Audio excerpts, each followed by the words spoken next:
Ini potret wisatawan saat nikmati libur lebaran di wisata pantai di sejumlah daerah di Indonesia. Sejumlah tempat wisata pantai di beberapa daerah di Indonesia tampak mengalami kepadatan pengunjung di momen lebaran kali ini. Kepadatan pengunjung seiring dengan telah diperbolehkannya kembali mudik di tahun ini. Salah satu yang mengalami lonjakan pengunjung adalah wisata Pantai Anyer, Kabupaten Serang, Banten.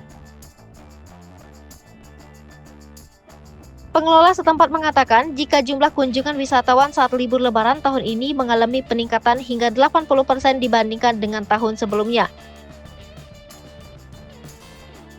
Sementara itu, kepadatan pengunjung juga tampak di wisata Pantai Padang di Kota Padang, Sumatera Barat.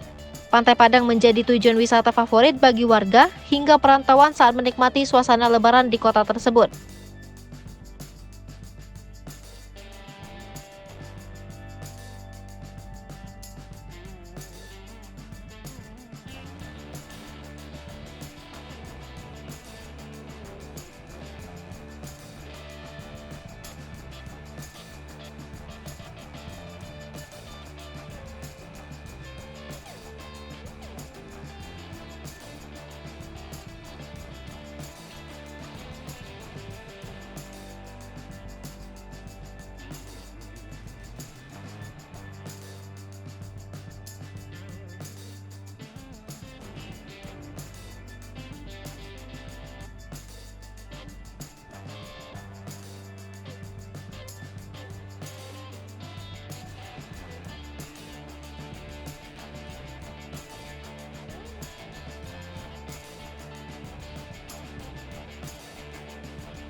Hai pemirsa Sri Popo TV, jangan lupa komen, like, dan subscribe, serta tonton terus berita-berita terupdate lainnya ya.